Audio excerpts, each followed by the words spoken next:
Selamat pagi dan salam sejahtera bagi kita semua.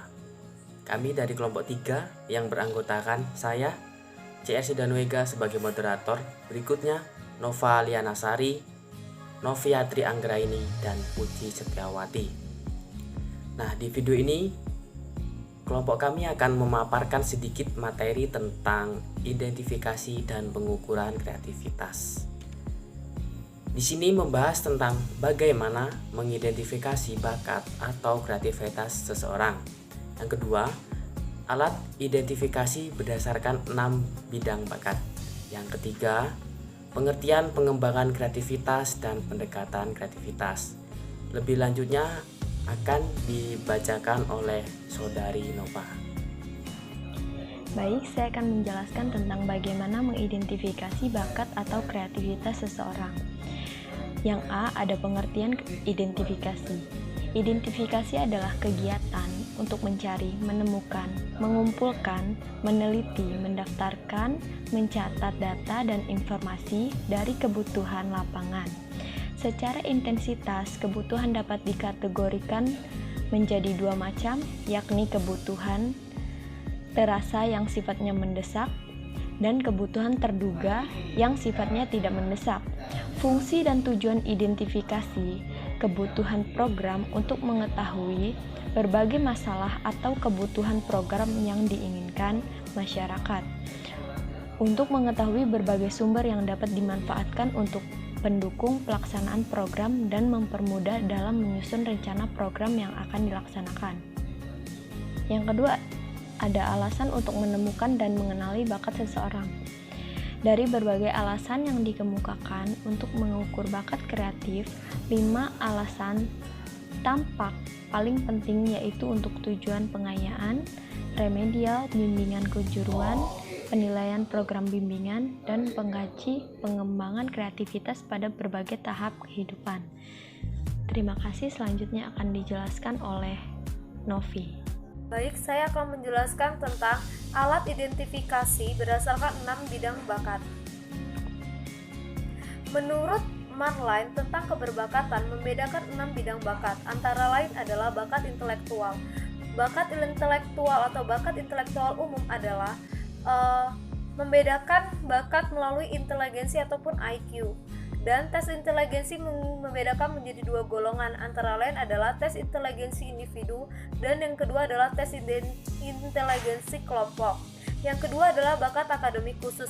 Bakat akademik khusus adalah mengidentifikasi anak berbakat intelektual dengan melihat prestasi akademiknya. Yang ketiga adalah bakat kreatif dan produktif. Bakat kreatif dan produktif adalah merupakan bentuk bakat yang majemuk. Oleh karena itu, penyusunan ukuran untuk mengidentifikasi bakat kreatif harus dimulai dengan definisi kerja dan konsep dasar tersebut. Yang keempat adalah bakat kepemimpinan. Bakat kepemimpinan adalah suatu bakat yang tidak hanya secara intelektual, tetapi juga secara kepribadian dan lain sebagainya. Yang kelima adalah bakat seni visual ataupun pertunjukan. Bakat seni visual ataupun pertunjukan merupakan bakat yang tidak mudah. Masalahnya adalah bawaan beragam dari kategori ketalenta ataupun alat-alat yang dia miliki dan dia bisa untuk dia lakukan. Dan yang keenam adalah bakat psikomotor. Bakat psikomotor adalah suatu bakat yang diperlukan dalam kegiatan manusia dan dapat diamati jika seseorang melakukan suatu kegiatan olahraga seperti atletik. Itulah penjelasan dari saya mengenai alat identifikasi berdasarkan 6 bidang bakat yang bisa saya jelaskan. Selanjutnya akan dibacakan oleh teman saya. Pengertian, pengembangan kreativitas, dan pendekatan kreativitas. Dalam hal ini yang penting ialah memberi kebebasan kepada anak untuk mengekspresikan dirinya secara kreatif, tentu saja dengan persyaratan tidak merugikan orang lain dan lingkungan.